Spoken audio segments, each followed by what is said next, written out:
Okay, let's get to work. We want to turn now to the issue of eminent domain, which is being debated right here in New Hampshire. And Josh McKelvin is the political director, the anchor of WMUR-TV. Josh? Thank you, David, and good evening, candidates. Mr. Trump, you have said, quote, "I love eminent domain," which is the seizure of private property for the sake of the greater good, theoretically. You've tried to use the measure in business endeavors. You've said you'd support its use for the Keystone Pipeline project. Here in New Hampshire, a project, though, known as the Northern Pass, would bring hydroelectric power from Canada into the northeastern grid. Do you see eminent domain as an appropriate tool to get that project done? Well, let me just tell you about eminent domain, because almost all of these people actually criticize it. But so many people have hit me with commercials and other things about eminent domain. Eminent domain is an absolute necessity for a country, for our country. Without it, you wouldn't have roads, you wouldn't have hospitals, you wouldn't have anything. You wouldn't have schools, you wouldn't have bridges. You need eminent domain. And a lot of the big conservatives that tell me how conservative they are, I think I'm more than they are, they tell me, oh, well, they all want the Keystone Pipeline. The Keystone Pipeline, without eminent domain, it wouldn't go 10 feet, okay? You need eminent domain. And eminent domain is a good thing, not a bad thing. And what a lot of people don't know, because they were all saying, oh, you're going to take their property. When eminent domain is used on somebody's property, that person gets a fortune. They get at least fair market value, and if they're smart, they'll get 2 or 3 times the value of their property. But without eminent domain, you don't have roads, highways, schools, bridges, or anything. So eminent domain, it's not that I love it, but eminent domain is absolutely, it's a necessity for a country, and certainly it's a necessity for our country. The difference between eminent domain for public purpose, as Donald said, roads and infrastructure, pipelines and all that, that's for public purpose. But what Donald Trump did was use eminent domain to try to take the property of an elderly woman on the Strip in Atlantic City. That is not public purpose. That is downright wrong. And here's the problem with that. Right. To turn this into a limousine parking lot for his casinos is not a public use. And in Florida, based on what we did, we made that impossible. It is part of our Constitution. That's the better approach. That is the conservative approach. So eminent domain will be a big part of our discussion today. This class and Thursday, we're going to be concerned with privatization at home and abroad.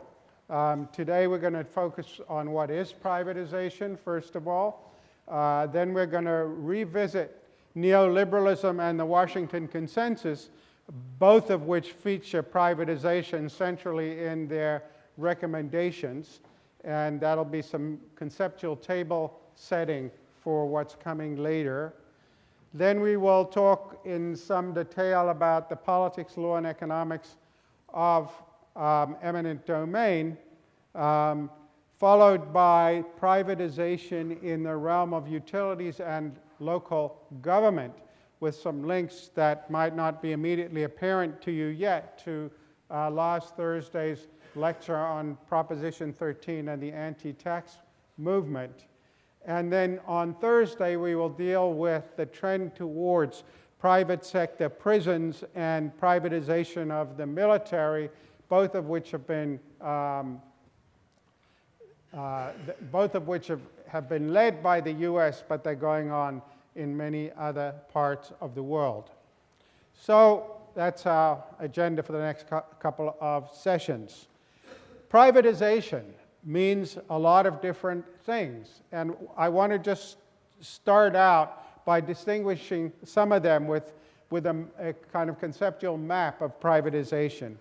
So when we think back to the early lectures of this course, we talked about the post-communist privatizations. This was the era after 1989 of creating market systems de novo, which meant creating private property rights, the enforcement of private contracts, systems of adjudication, and so on. And as this is just reviewing what was involved in those debates about creating a private economy, the basic disagreement in privatizing things like oil, mining, heavy industries, retail, services, basic property rights, the basic disagreement was between the shock therapists on the one hand and the gradualists on the other. And we worked through those debates when we talked about China, Vietnam, and modernization theory and all of that. And particularly the rather simplistic view that if you democratized a country before you had completed the transformation of the economy, the transformation would never occur. And so it was important to really to do the economy first and do the democracy later. And we saw that the upshot of those debates, 20 years later, they washed out in Eastern Europe, so that countries like Czechoslovakia, which had been gradual in their economic transformation, certainly didn't seem to be performing any worse than countries like Poland that had gone for shock therapy. And indeed, by some measures, including poverty and inequality, you might say the Czech economy is more appealing. But then with a focus on China and Vietnam, the question might be also that if you wait to democratize, it might be waiting for Godot. It might never actually arise. So now we're going to be focusing on different privatizations. This is what sometimes gets called neoliberal privatization. And that, too, includes a lot of quite disparate things.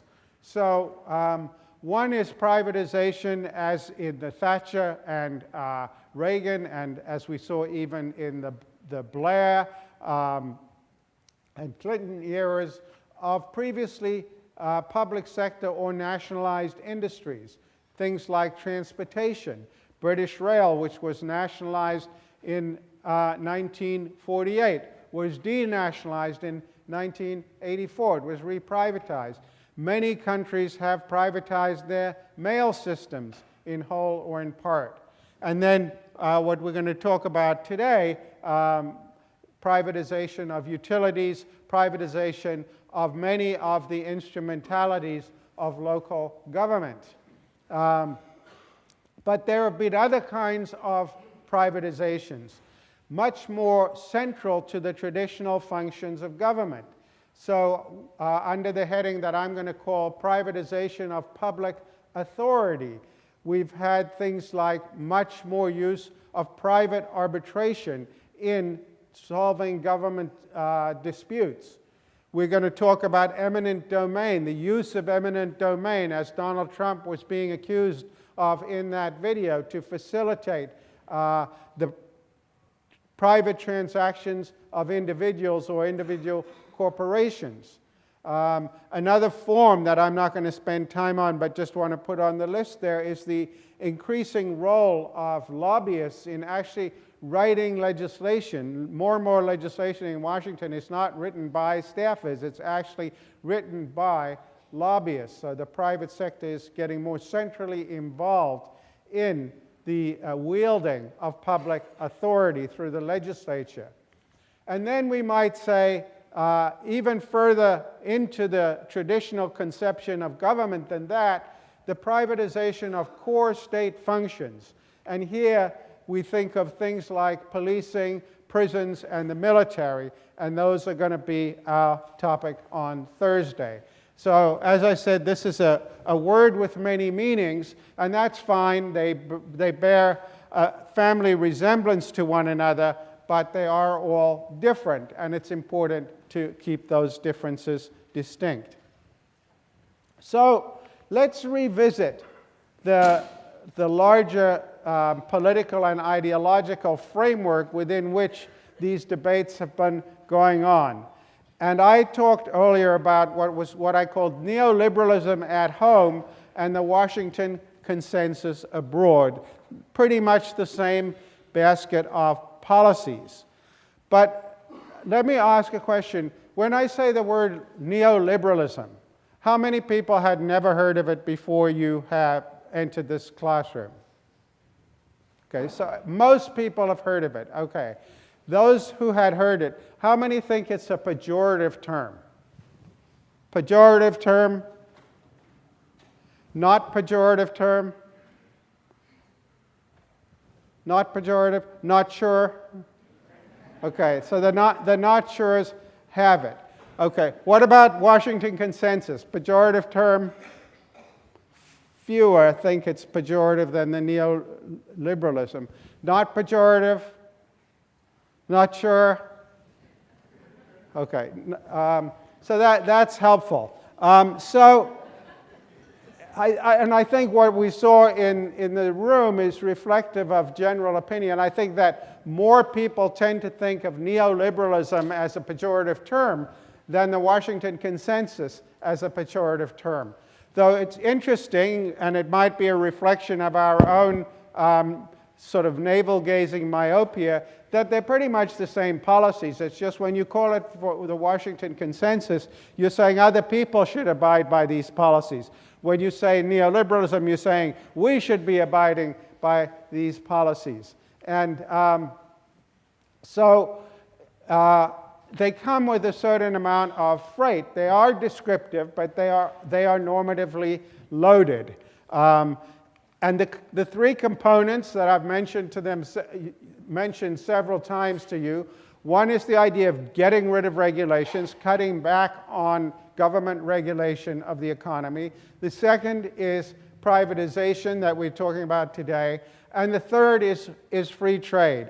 And these were the main components of the neoliberal agendas of the Reagans and the Thatchers and the Blairs and the Clintons. And they were also the main components of what came to be called the Washington Consensus. And they were, part of my message here is that they were hegemonic until the financial crisis, after which they began to fray. And we have mostly been, in this class so far, talking about the run-up to the financial crisis, when neoliberalism at home and the Washington Consensus abroad did enjoy virtual hegemony. You will see as the course goes on that they fray, the component pieces actually fray at different rates. That after the financial crisis, the first on the chopping block, so to speak, was deregulation, and we got significant new legislation to regulate the economy. The Dodd-Frank bill here, similar legislation in the UK and in many other countries. So there was a backlash against the deregulatory agenda of the early post-Cold War period, right after the financial crisis. Privatization has always been messier and more contentious, as we'll see today. But the backlash against privatization, and we're going to see some of it setting in actually even before the financial crisis in the rest of today's discussion. But free trade doesn't really get its comeuppance until 2016, when you get the resurgence of protection, frankly, avowedly protectionist economics. There are many countries which say they're for free trade and surreptitiously have protections, but the idea that governments should really protect their own infant industries at least, and perhaps more, gains real currency much later. So those are some of the upcoming topics. But let's start by observing what's implicit in what I've just been saying, that even when an ideology is hegemonic, such as neoliberalism or the Washington Consensus, hegemony is never complete. The most subtle philosophical reflection on this subject is Michael Walzer's Tanner Lectures, which he gave at Harvard in 1984 and appeared as this excellent little book, Interpretation and Social Criticism, published by Harvard University Press 3 years later, in which he makes the case that however hegemonic a system of ideas seems to be, there are always internal resources within it that enable criticism of it and the possibility of changing it into something different. His phrase is imminent criticism. And there was always going to be room for imminent criticism of the Washington Consensus. So Another thing to say is that, and this is, I think, reflected in the different reactions to the ideological valence of neoliberalism and the Washington Consensus, when I said we tend to think of the Washington Consensus as what other people should do. And of course, we don't know how those other people necessarily think of it. So let's get a bit of a grip on some of that. When Bolivia sought to refinance the public water service of its third largest city, the World Bank required that it be privatized, which is how the Bechtel Corporation of San Francisco gained control over all of Cochabamba's water, even that which fell from the sky. Esta ley, este contrato, prohibían a la gente acumular el agua de la lluvia. Por lo tanto, el agua de la lluvia también se privatizaba. La factura de agua le daba un valor legal a la empresa para que pueda apropiarse de su propiedad, de su vivienda, rematando la misma. La gente debía optar por una decisión de comer menos, pagar del agua, pagar por los servicios básicos, dejar de mandar a los niños a la escuela, no asistir a los hospitales y curarse en la propia casa, o en todo caso, gente jubilada, por ejemplo, que tiene una renta muy, muy baja, debería buscar trabajo en las calles.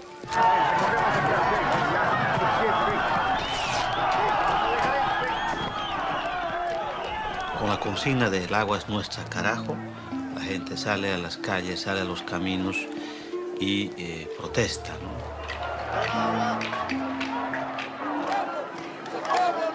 The price this beleaguered country paid for World Bank loans was the privatization of the state oil industry and its airline, railroad, electric, and phone companies. But the government failed to convince Bolivians that water is a commodity like any other.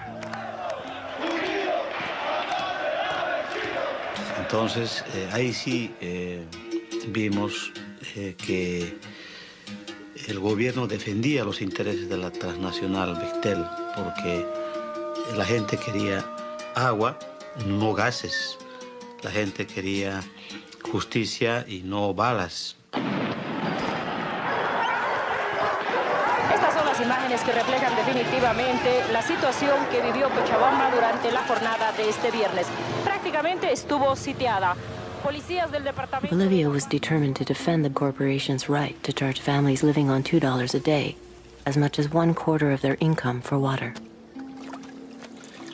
The greater the popular resistance to the water privatization scheme, the more violent became the standoff. So this was privatization of the water in Cochabamba, Bolivia, attempted at the end of the last century by this corporation Bechtel out of San Francisco. And this is just to give you a sense of how squarely in the mainstream of Washington Consensus privatizations this was, that water privatization had been occurring in much of the developing world since the early 1990s, and as was said in the video, it was one of the standard things that was urged upon developing country governments as conditions for getting aid, in addition to other kinds of privatization. But you can see that even in countries like Britain and France, we've seen increased privatization of things like water supply during this period. And interestingly, there were very considerable efficiency gains from this privatization. In Cochabamba, there had been a lot of people who were without water or had water 1 or 2 days a week, and the Bechtel Corporation put together a big consortium. They bid for this contract. It might have been wise for them to become nervous when they discovered nobody else was bidding for this contract.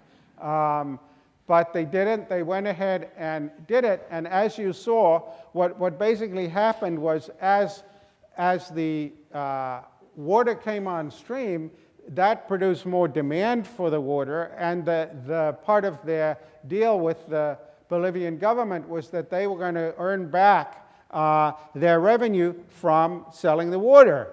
And of course, the price of the water then went up because there was increased demand for the water. And this Oscar Oliveira, who you saw in the video, he didn't look so charismatic in that video, but in fact he's an extremely charismatic and dynamic labor leader. He pretty much single-handedly led the fight against Bechtel. And as you saw, the government started out trying to protect the company. And this led to massive confrontations with these farmers and peasants and others who thought they, as was said in the video, they thought we have a right to this water. The notion that people can make money out of selling us our own water became an incredibly effective rallying cry, to the point where the government finally gave up and backed down and re-nationalized the water supply. And what happened with Bechtel was the Bolivian government just called them up one day and said, we really don't think we can protect your people and your property anymore, so you better act accordingly. And they packed up and left. They then spent the next 5 or 6 years in litigation over $50 million, which they were hoping to get back to compensate them for their sunk cost. Finally, they gave up. There's a wonderful New Yorker article, which I should have put on the syllabus, called Leasing the Rain, which I'll post in case anybody is interested, that goes through this story. But so here you have people thinking that even though this was an efficiency-enhancing privatization, the costs of it were not worth having. And indeed, some people thought it was something obnoxious about the very fact of privatizing control of water. You might say it reminds one of John Locke's definition of domination in the first treatise on government, where he defines domination as being in a position to take advantage of another's necessity. Water is a necessity. And so clearly people like that felt this way. And interestingly, it's not just Bolivia. The week before last, the former Tory MP, Rory Stewart, kicked out of the party by Boris Johnson as one of the 21. Who very interesting man, by the way. He once walked across Afghanistan, wrote a book about it. But in any event, he was here giving a lecture, and he talked about the privatization of water supply in the UK. And he said exactly what I just said to you here. He said that actually it's been efficiently enhancing. In this case, it's not more expensive than it was before, and the delivery is better, but there's still huge opposition to it among many British voters on the grounds that they don't believe that water should be supplying people water to drink should be something out of which money can be made. So we'll come back to public opinion about privatization when we've considered a few more examples. But let's move on to talking about eminent domain. What is eminent domain? Somebody, what is eminent domain? As opposed to non-eminent. Yeah. Yeah.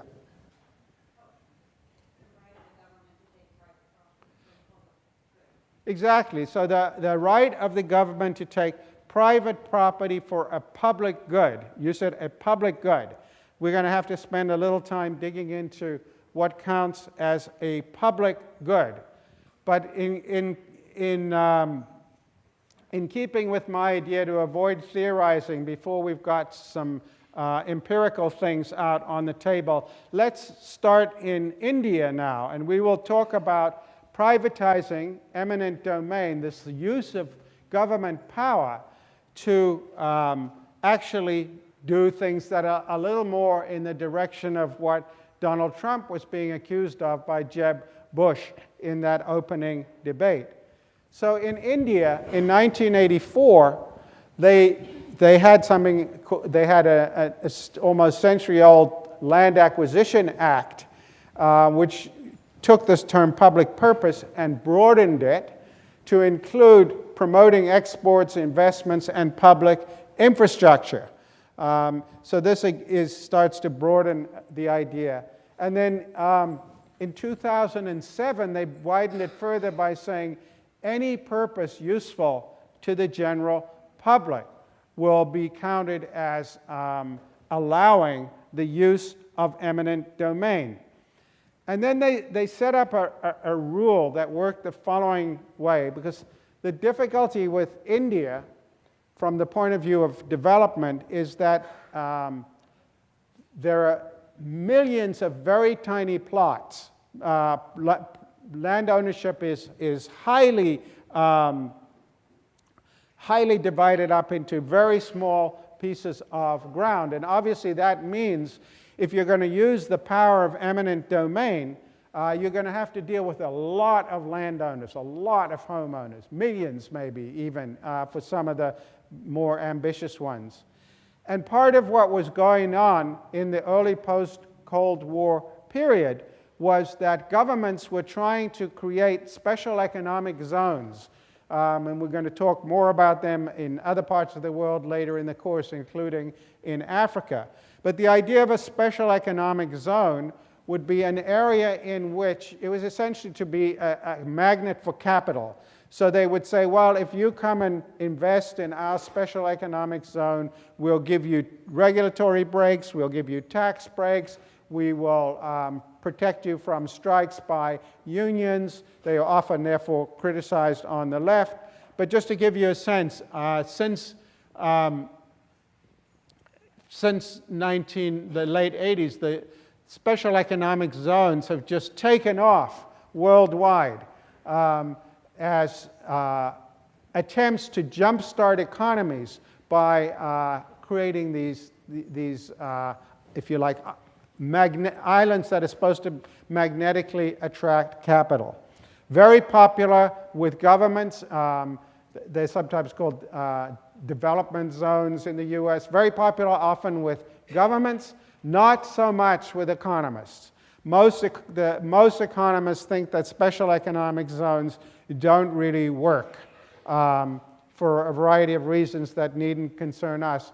Perhaps the biggest exception is China, where the special economic zones are enormous, and they are essentially sort of integrated mini economies. And as I mentioned in my lecture about China, the original idea behind the Chinese special economic zones was actually islands of experimentation with capitalism.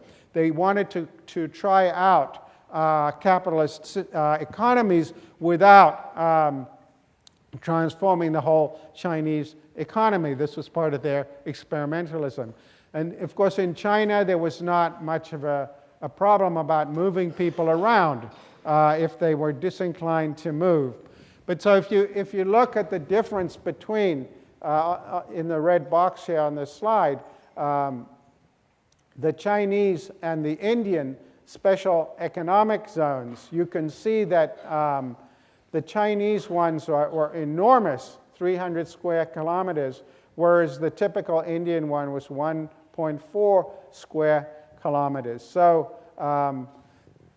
India has this basic problem that if they want to create special economic zones and they want to use eminent domain to do that, and it's a democracy where there's strong tradition of citizen opposition to things that they don't like, how are you going to do it?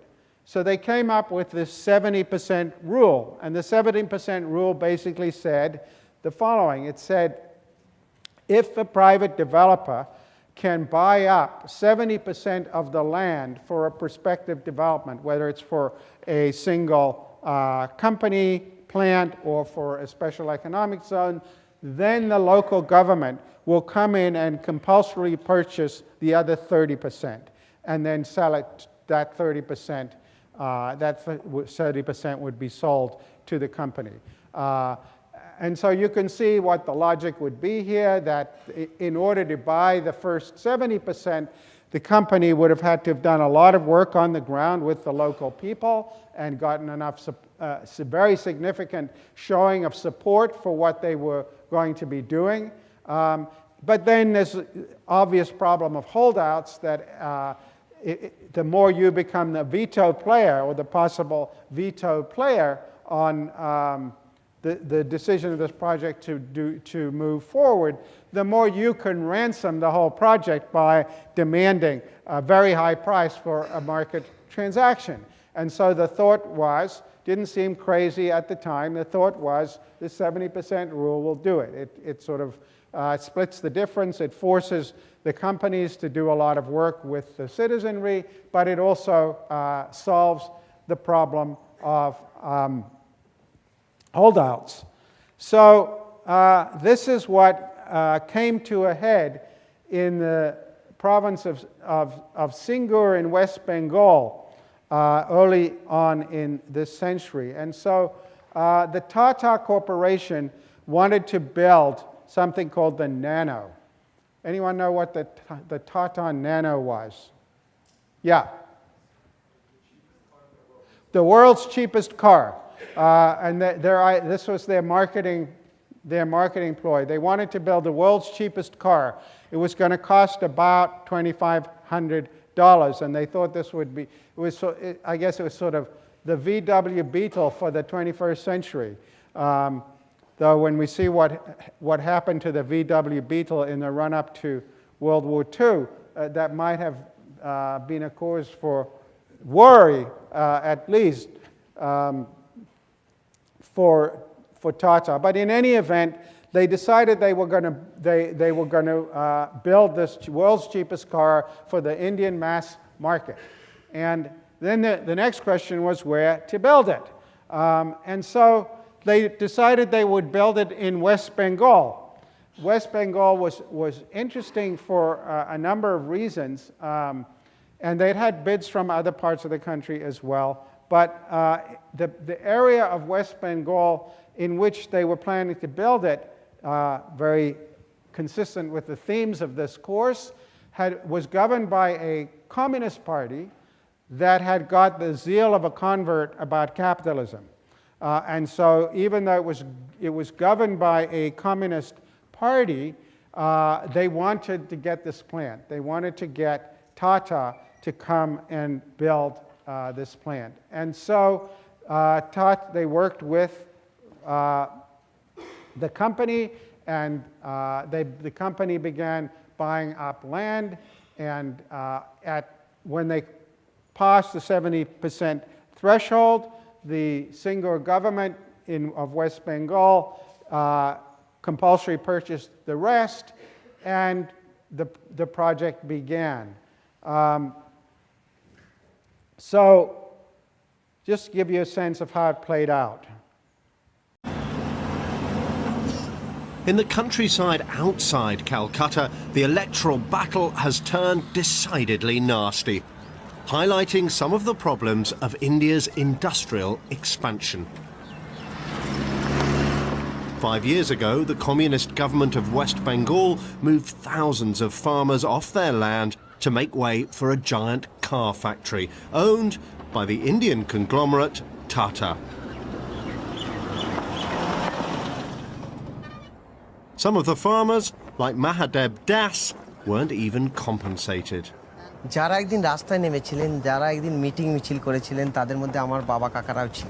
যারা সমাজবাদ, যারা সমাজতন্ত্রের কথা বলেছিল, তারা যদি সেই পুঁজিবাদের বিরুদ্ধে লড়াই করার কথা বলেছিল, সেই পুঁজিপতির স্বার্থে জমি কেড়ে নিতে যদি কৃষকের ঘরে এইরকম পুলিশি আক্রমণ নামিয়ে নিয়ে আসে, সেই সরকার কি আর জনগণ রাখে? Sensing a political coup, The opposition party backed the farmers. So there you see democracy at work, because it turned out that this plant was in a very marginal constituency. It had been won by literally a handful of votes by the Communist Party in the previous election. And the opposition saw this as an opportunity to unhorse the government. And so they got behind, and there was, just as with in the Bechtel case, there was a very charismatic opposition politician who got behind this cause, and the farmers began not only complaining, but actually attacking the plant.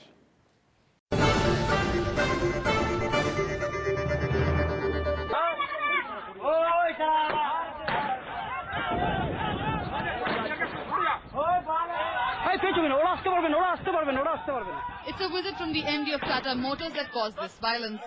While Ravikant was in the plant assessing its progress, outside the plant, 200 villagers tried to storm in. Police and the protesters engaged in clashes for over an hour as tear gas shells were fired, which injured 2 policemen besides some farmers. Even as the situation was brought under control, the protesters made it difficult for the MD to leave the area, setting up blockades along the highway. According to the villagers, this kind of sporadic violence will continue in and around Singur. Many farmers are agitated because they didn't get jobs as they were promised. The tension in Singur is unlikely to ebb soon. With Shomvit Pal in Kolkata, Sonorita Chauhan, Times Now.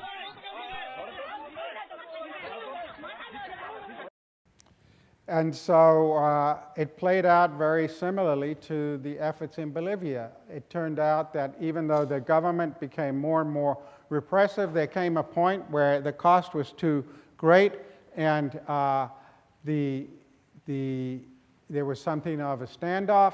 And finally, Tata said, "We've had enough," and they announced that they were leaving West Bengal.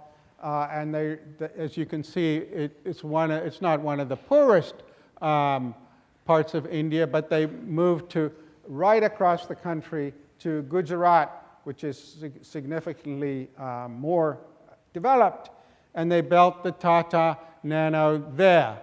So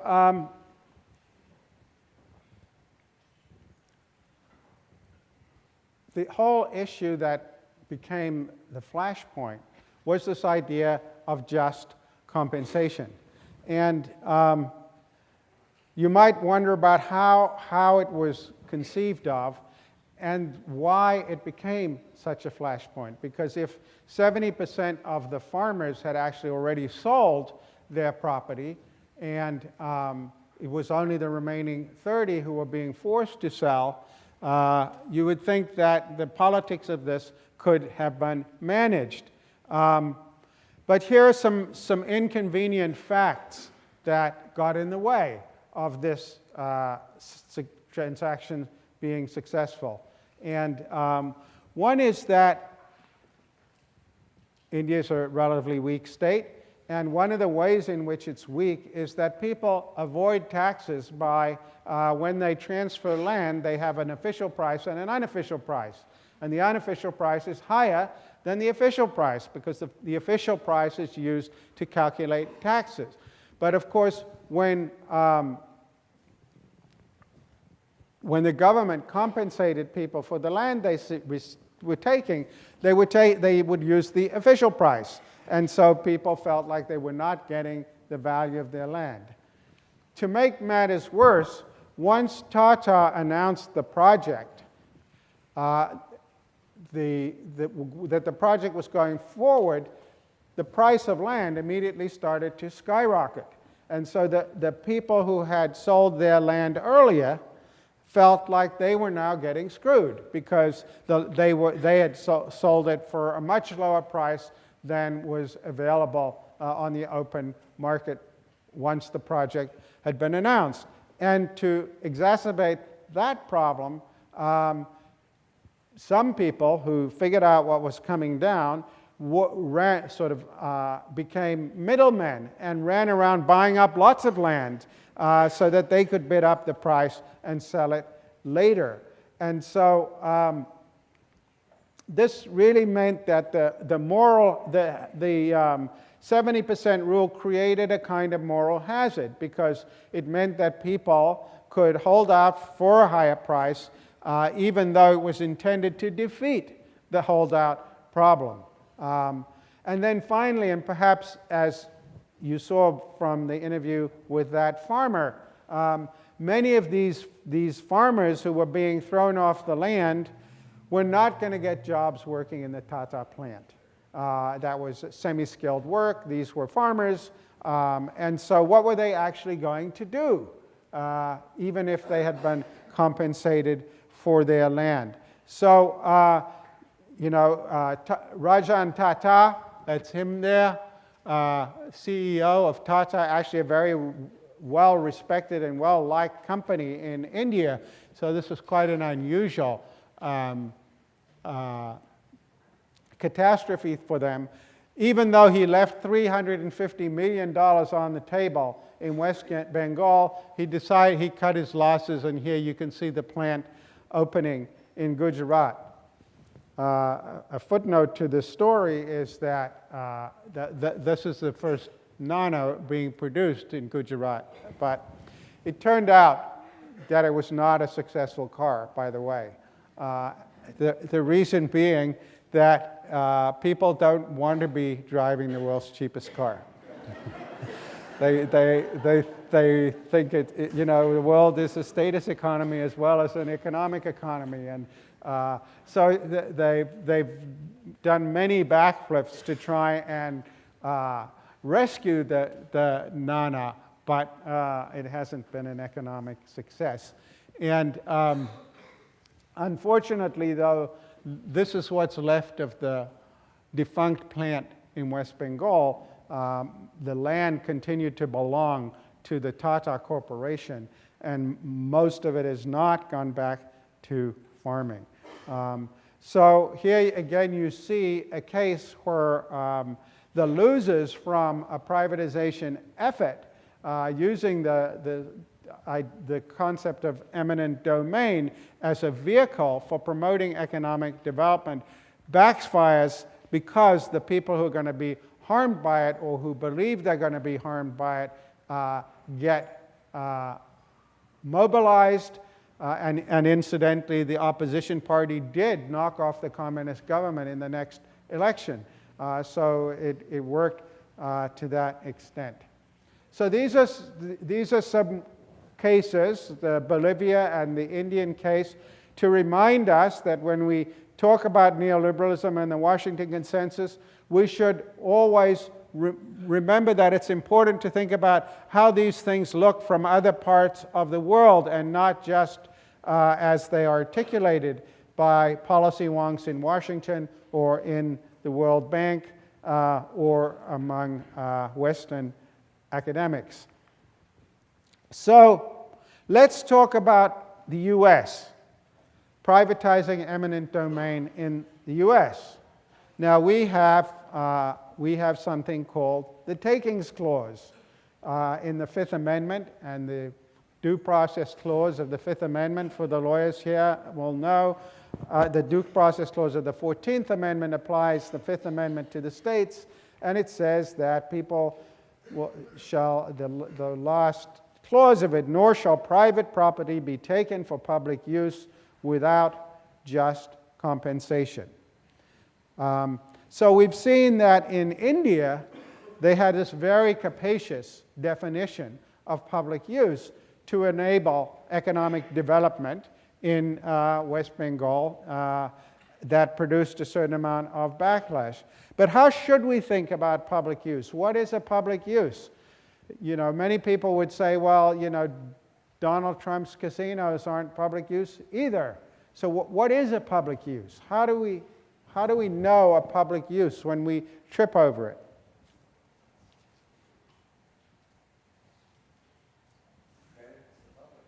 Pardon? Benefits the public. Okay. Well, that could be part of it, but presumably, economic growth benefits the public.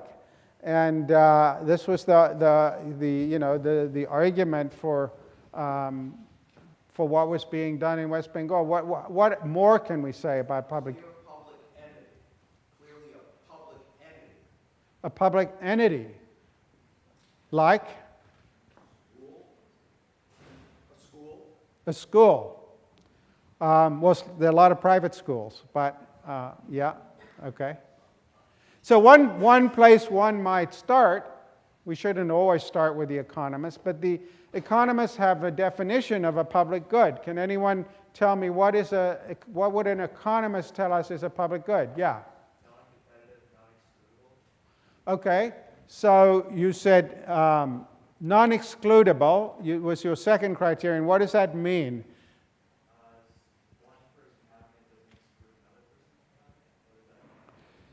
If we create clean air for you, we can't exclude the person sitting next to you from having the clean air as well, right? So that's one feature of the definition of a public good. If you provide it, everybody's going to get the benefit of it. So that obviously creates incentive to free ride, because if I'm going to get the benefit anyway, why would I pay for it if somebody else is going to pay to provide it? So that's one element of a public good. And then you said the other element? Right, sometimes non-rivalrous. And what does that mean? What does non-competitive or non-rivalrous mean, somebody? Some economist. If I frightened every economist out of here already?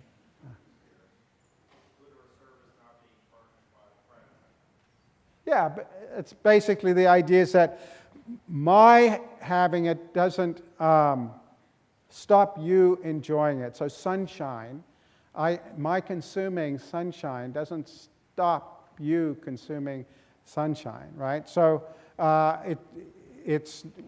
we're not rivals for the sunshine, right? So that's the idea of a public good. But notice that even if you start with this narrow technical definition of a public good, of things that are non-rivalrous and non-excludable, they're still going to be politically charged. Why are they going to be politically charged? One is because there are alternatives. So if we think about, building a road, you build a road, anybody can use the road. And if you build the road, my using it doesn't use up the road. You can also use the road. We can't exclude you, and it's non-competitive. But of course, rather than building the road here, we could have built the road someplace else, right? So there are always going to be alternative courses of action that might have been taken. There is now a plan to build a high-speed rail, which I'm sure will never be built, from Washington to Boston, and the current plan goes to Hartford, bypassing New Haven, $60 billion enterprise. And of course, the negative externalities of that for Yale would be huge. It would be much better if the high-speed rail went through New Haven. So even when you're providing what is technically understood as a public good, there's always going to be more than one way to provide it, and there'll be winners and losers depending on which way is chosen. Then secondly, there are going to be externalities, what economists call externalities. There are going to be costs, wherever you put it, that some people will have to bear. Right? So even if it had been the case that the Tata plant in West Bengal would have jump-started the economy, brought lots of employment, would have brought other industries to the region, would have been a net benefit by just about any definition, these farmers would still have paid a substantial price because they were getting kicked off their land and they were not likely to be employable in the new industries. So even if on net, we say that providing a public good is desirable, it's still going to have externalities, and you have to worry about the externalities. And then finally, you're going to have the problems of valuation that we talked about before. When you do eminent domain, it's compulsory purchase, and so you have to decide what is the right value. And of course, there are various mechanisms for doing that, looking at the value of houses around the house that you're going to compulsory purchase, but there may be problems with the market, or at least the people living in the house may perceive problems with the market, or it may be that I was born in this house, my grandmother was born in this house, I value this house differently than I could sell it for on the market. And so you're going to get those sorts of problems. And the sorts of, if you try and get around the holdout problem with something like India's 70% rule, you're not going to persuade the holdouts. In fact, what you basically do is you shift the holdout problem to near the 70% threshold rather than near the 100% threshold. So there's going to be, even if you start with a very narrow definition of public purpose, it's always going to be politically charged. And in reality, there's almost no government in the world that sticks to such a narrow definition of a public purpose as technically what counts as a public good.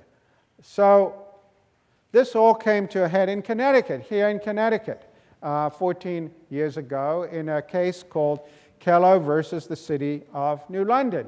And it was a very interesting and controversial case because it was exactly the use of eminent domain to facilitate a purely private transaction. Basically, the city of Kello, which was not a blighted area, there had been some previous Supreme Court decisions which had said if an area is truly blighted, then compulsory purchasing can be done if there's some plan to revitalize it. But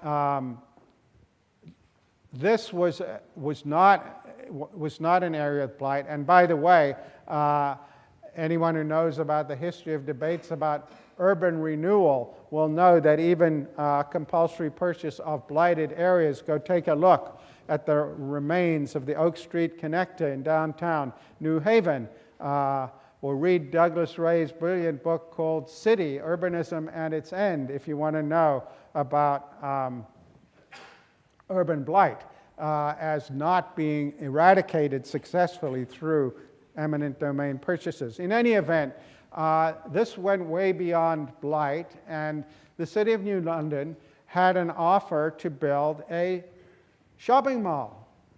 And they used the eminent domain power to force that transaction through.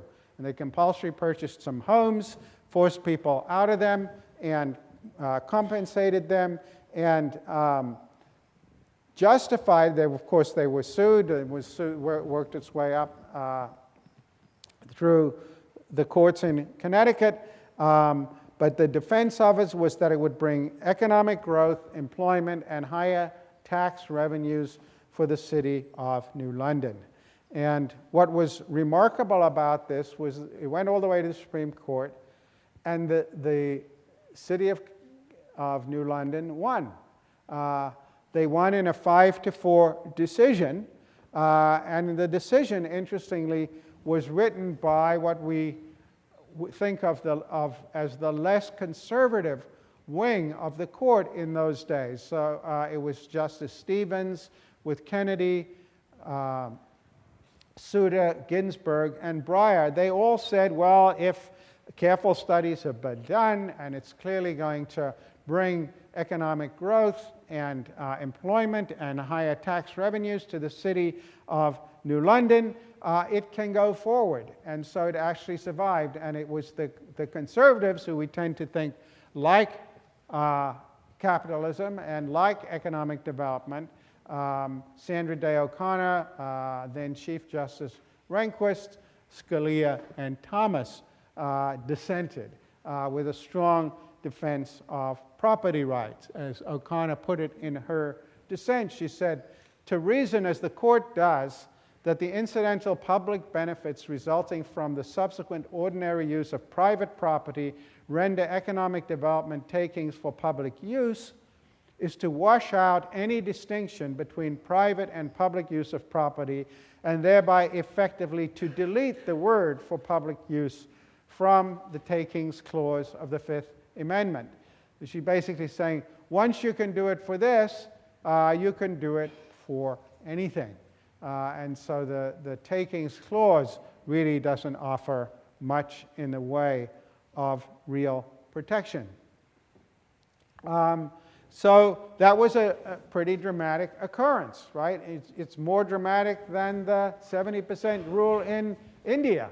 It's actually saying if a local city government can convince itself, and perhaps some fact-finding body, that this is going to be good for the city, they can compulsory purchase land.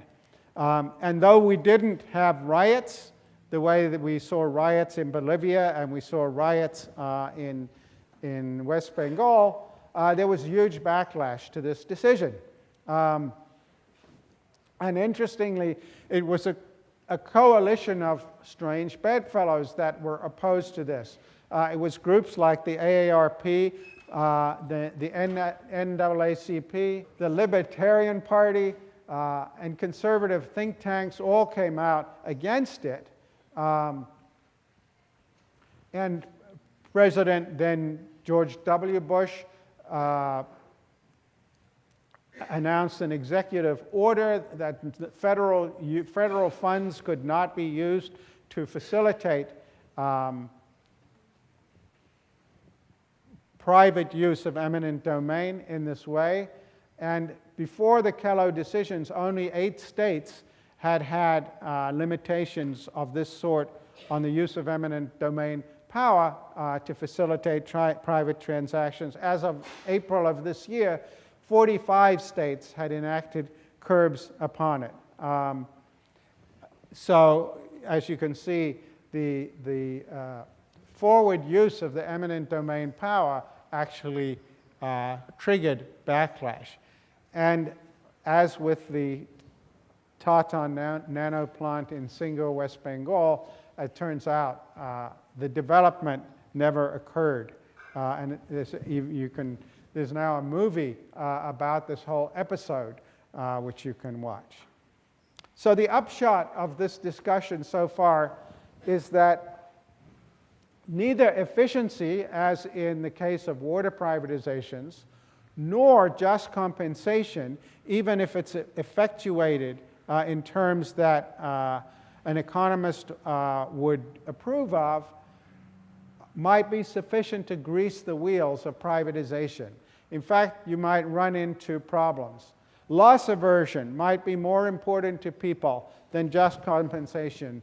They may not want to give up their home, or they may not want to retrain to learn how to work in a car factory. Unanticipated externalities can trigger very effective opposition, particularly when there's a political entrepreneur to mobilize that opposition. And the most important takeaway is that there's no technical answer to this question. It's not having the right theoretical model. These are just political questions where there are distributive benefits and burdens that are going to be borne no matter what's done or what's not done. And so it's really, at the end of the day, political. And in that sense, you can't wring the politics out of politics by trying to have a fancy model to tell you the answer. The answer is going to depend upon figuring out who's going to benefit and who's going to be harmed, and then making sure that the people who are going to be harmed are not mobilized to stop the project, possibly by compensating them or by finding out what else you can do to help them. Let's talk about privatizing local government services.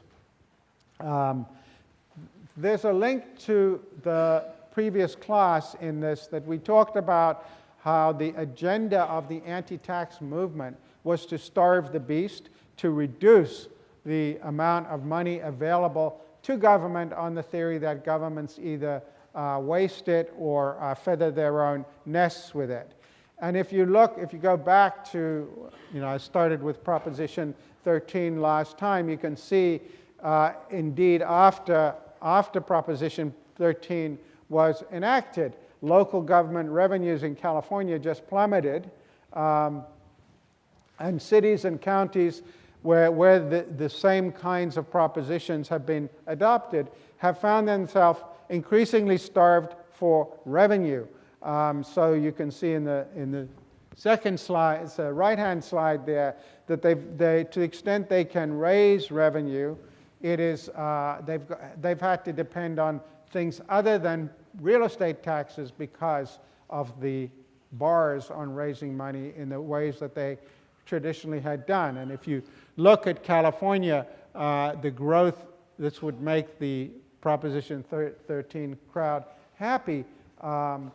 California has local government revenues have indeed grown more slowly than elsewhere and contributed to many of its fiscal woes. So one of the ways in which local governments have responded to this reality is by moving towards privatizing local government. And what do I mean by that? It's basically they have moved towards these things that Evan McKenzie writes about called common interest developments. What is a common interest development?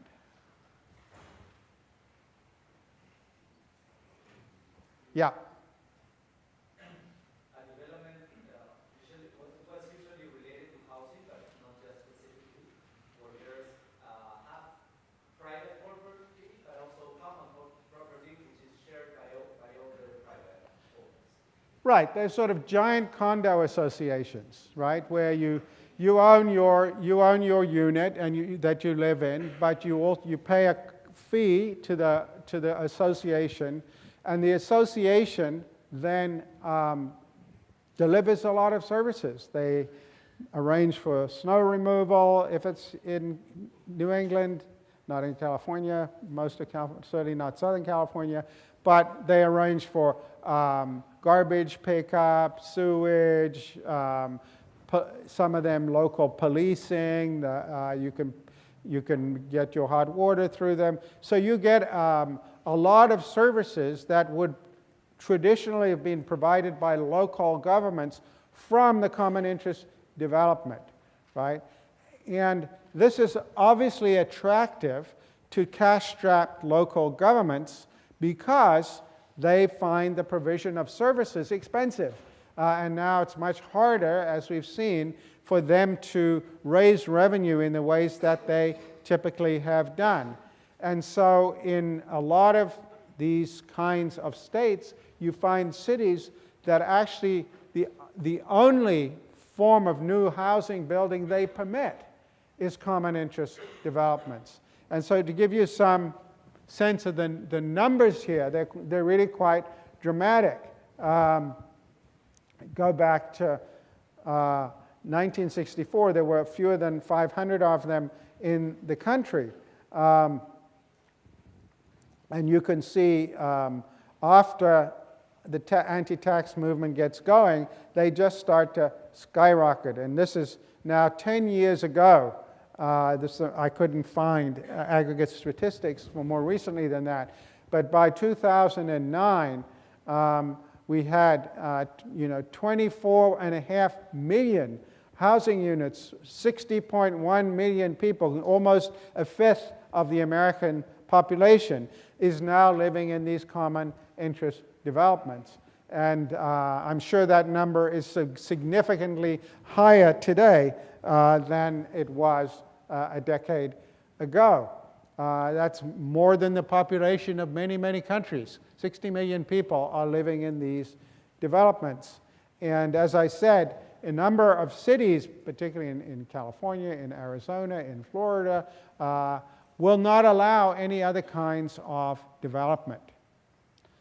So it's a big change, right? It's a big change over the last several years, in large part driven by the cost savings for local governments. They get to double dip, if you like, because they get to, you still have to pay property taxes, but they don't have to provide you with anything like the number of services that they have to provide to other homeowners. So what should we think about that? What are the consequences of that for democratic politics?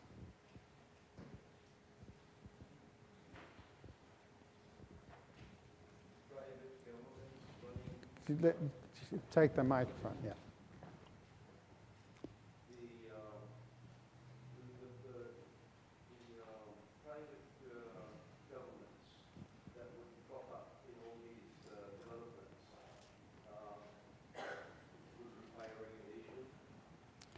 So they're private, essentially private governments in these developments. They're usually boards, right? So sometimes they're elected boards, but typically the way it works is the developer creates a board when they're building it, and that board will decide, you know, what type of housing they're going to build. Is it going to be a development that permits animals? Is it going to be a retirement development with no children below a certain age? What the basic structure and rules are going to be, it's going to be set by this board, and then people will have to come in on that basis. And it'll have essentially a charter, constitution, which will likely be very difficult to change because the initial homeowners will not want the rules to be changed on them in midstream. And so you're going to essentially have private government of a lot of local activities. Now, some might say, well, so what's wrong with that? You know, people can pick and choose. I mean, you go to Fort Lauderdale, and you can see, you know, by the water, these developments go for, you know, millions of dollars. Then you go quarter of a mile back and they're cheaper, quarter of a mile back they're cheaper, and people could sort into just the kinds of housing that they want. You know, the market is hunky-dory here. Everybody can, if you don't like animals, go live in one that doesn't like animals. If you doesn't allow animals, if you know, if you want access to a swimming pool, you go to one that has swimming pool and you pay a little bit more. So you could say, one might say, there's no problem with this. Yeah. One of the bigger issues is the people who are elected to serve on these elected boards might not have the expertise needed to properly run the different utilities or any of the different elements of the government, of the internal government. Yeah. So there can be accountability problems because the boards tend to be run by amateurs, as you say, and they might be quite incompetent. They turn out not to be able to manage the accounts, and so on. So there's, you know, if we had a little bit more time, we could work our way through a number of those kinds of issues that pop up and which have caused a demand for regulating these boards and so on. It still could be it can be a problem that, you know, your neighbors stop paying their condo fees and the thing goes bankrupt, and it's very difficult for you to have redress in these situations. So there are a lot of those issues. Any other issues we should be thinking about? Yeah, at the back. You have to yell or wait for the microphone. The microphone's gotten to you now. I meant that no judges can overturn the decisions of the board. The courts tend not to be involved with this CIDs. So you have to explain what you mean. So that in the readings, there was a lot of people who wanted to sue the boards, and the judges said they didn't want to become involved with these associations. Yeah, so there's potential for incompetence and corruption and related things. Those things are all true. However, there's the same potential for all of those things in local government. So I think that the things to think about that are going to be significant going forward is, one is the boards can be quite undemocratic because they usually, as I said, the dice is loaded early on. But also, you know, we talked earlier about Hirschman's exit cost, exit voice and loyalty. There are problems here about entry because if all of the housing in a part of the country is built in these developments that pick the markets that they want to serve, what about homeless people? Where are homeless people going to wind up? They're going to wind up on the streets of San Francisco or somewhere like that.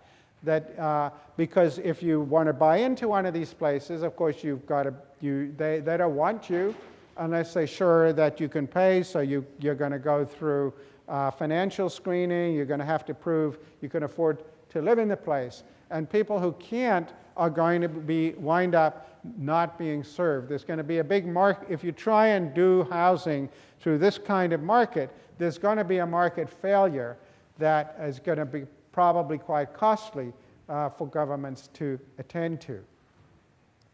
A third difficulty, two related things. One, I mentioned Douglas Ray earlier, but his book about urban politics, but he has an essay called Tyrannies of Place, where he points to the fact, quite prescient, he wrote this more than 25 years ago, that we're increasingly becoming a segmented democracy.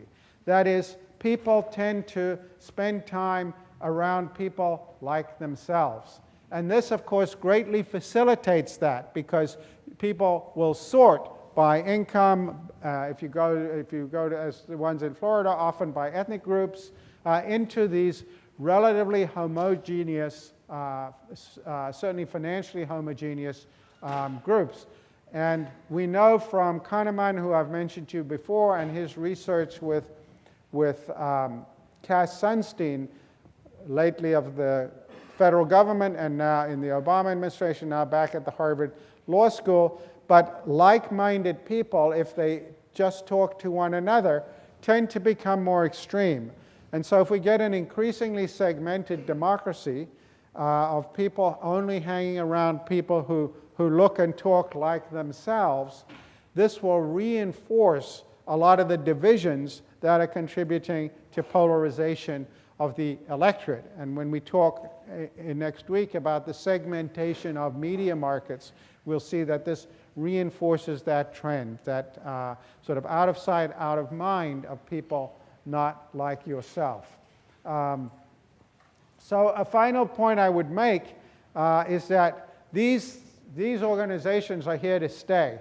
If you go back and look at Mackenzie's first book, which he published in 1996, Privatopia, the tone of that book is, this is terrible. The sky is falling. These things should be stopped. For all the reasons I've mentioned and other reasons. But if the chapter I gave you from his book from 2011, the tone is completely different. That, you know, there are 25 million of these things here. They're here to stay, and figuring out how to manage them and manage with them is really the order of business going forward. Okay, on Thursday we will talk about prisons and the military.